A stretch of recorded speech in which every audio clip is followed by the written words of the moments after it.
আজকের আসামি মমতা ব্যানার্জি, আজকের বিচারক বাংলার মানুষ।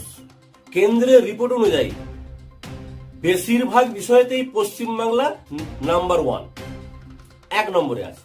খুব বড় ভুল করেছে, পাল্টানো দরকার। আপনারা দেখছেন বাংলার আওয়াজ।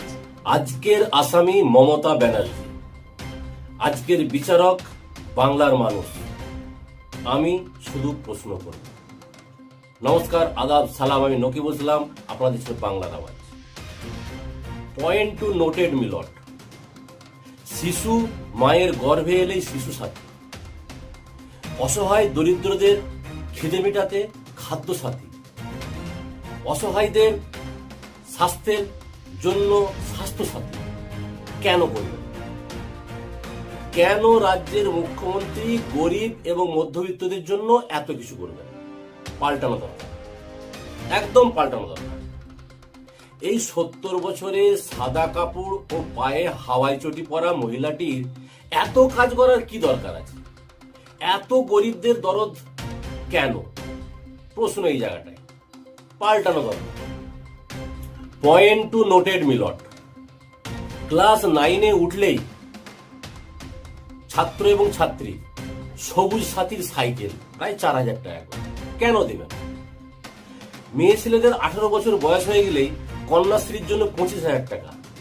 কেন দিবেন? আবার যখন বিয়ের সিঁড়িতে বসবে তখন আবার 25,000 টাকা রূপশ্রী। কেন দিবেন?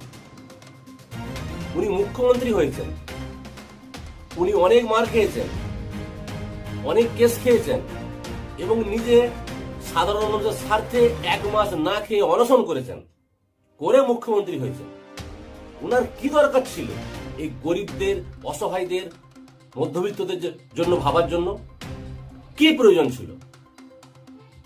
ওনার তো প্রয়োজন ছিল, উনি রাজ্যের মুখ্যমন্ত্রী, বড় বড় উদ্যোগপতিদের সাথে উঠা বসা, 1 টাকার বিনিময়ে বাংলার 1000 একর জমি তাদেরকে দিয়ে দেওয়া। উনি তা না করে সির্ফ গরিব আর মধ্যবিত্তদের জন্যই কাজ করছেন এবং ওনাদের কিভাবে সাহায্য করা যায় সেই চেষ্টা করছেন। বিরাট বড় অন্যায় করেছেন রাজ্যের মুখ্যমন্ত্রী মমতা বন্দ্যোপাধ্যায়। পাল্টানো। Point two noted মিলট। পশ্চিমবাংলায় প্রথম 42টি সুপার স্পেশালিটি হাসপাতাল তৈরি করা হয়েছে। গর্ভবতী মহিলাদের জন্য আসা যাওয়ার জন্য ফ্রিতে গাড়ি দেওয়া হয়েছে। কেন করবেন? কিসের জন্য করবেন? খুব বড় ভুল করেছেন, পাল্টানো দরকার, পাল্টানো দরকার। উনি মুখ্যমন্ত্রী বাংলা, ওনার দরকার ছিল হিন্দু মুসলিমের মধ্যে গন্ডগোল লাগিয়ে দ্বন্দ্ব করানো। তা না করে উনি সির্ফ দরিদ্র আর অসহায়দের জন্যই ভাবছেন। Point two noted মিলট। উনি কৃষকদের জন্য কৃষক ভাতা দিচ্ছেন, যাদের জমি জায়গা নাই, ভূমিহীন, তাদের জন্য ভূমিহীন ভাতা দিচ্ছেন। উনি লক্ষ্মীর ভান্ডারের মহিলাদের জন্য 1,500 টাকা দিচ্ছেন, 1700 টাকা দিচ্ছেন। কেন দিবেন? কিসের জন্য দিবেন? উনি তো ভুল করছেন, আর এই ভুলের জন্য ওনার সাজা দেওয়া উচিত, ওনার পাল্টানো দরকার। মমতা ব্যানার্জি রাজ্যের মুখ্যমন্ত্রী, জয়ী হয়ে এসেছেন। জিতে যাওয়ার পরে ওনার সবকিছু ওয়াদা, সবকিছু প্রতিশ্রুতি ভুলে যাওয়া দরকার ছিল, তবে না উনি মুখ্যমন্ত্রী। উনি তা না করে যেটা বলছেন সেটাই করছেন। খুব খারাপ, এটা হওয়া উচিত হয়নি। বিচারক, আপনারা বিচার করুন, পাল্টানো দরকার কিনা। বাংলার বিভিন্ন ক্যাটাগরির মানুষদের কাছে পৌঁছে যাচ্ছেন, কেন পৌঁছাবেন? উনি মুসলিম সম্প্রদায়ের যারা মসজিদে ইমাম সাহেব থাকেন, ইমাম ভাতা, মুয়াজ্জিন ভাতা, হিন্দু সম্প্রদায়ের ব্রাহ্মণদের জন্য পুরোহিত ভাতা, যারা বাংলার ঐতিহ্য, বাংলার গর্ব বাউল, সেই বাউলদের জন্য বাউল ভাতা, সকলকে উনি দিচ্ছেন। কেন দিবেন? যে সকল ছেলে মেয়েরা স্কুলে পড়ছে, কলেজে পড়ছে, তাদের জন্য স্কলারশিপ। এত হাজার হাজার কোটি টাকা দেওয়ার কি দরকার আছে? উনি তো রাজ্যের মুখ্যমন্ত্রী হয়ে গেছেন, এবার তো ভুলে যাওয়া দরকার।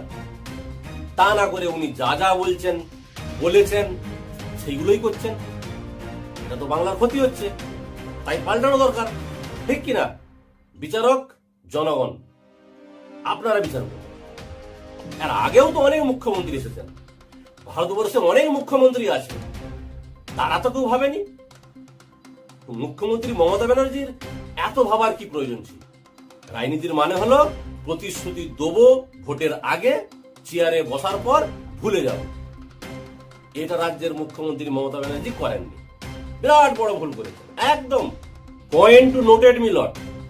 কেন্দ্রের রিপোর্ট অনুযায়ী বেশিরভাগ বিষয়তেই পশ্চিমবাংলা নাম্বার 1, 1 নম্বরে আছে।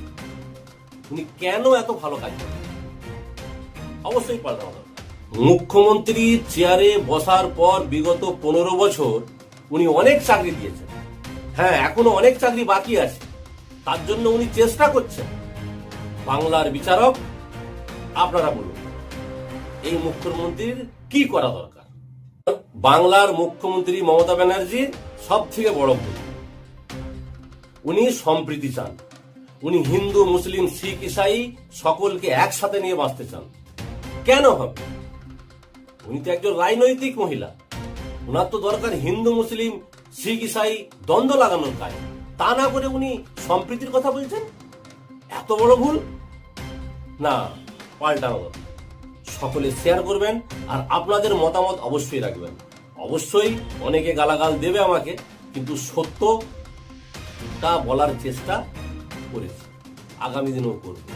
গাল খেয়েছি, খাচ্ছি, খাবো কিছু সংখ্যক, বাকি সকলে ভালো বলেন, আমাকে সেটা ভালো লাগে। আপনাদের রায় আমার মাথার উপর। ভালো থাকুন, সুস্থ থাকুন, বাংলা দেখে থাকুন। আমি নকিউল ইসলাম।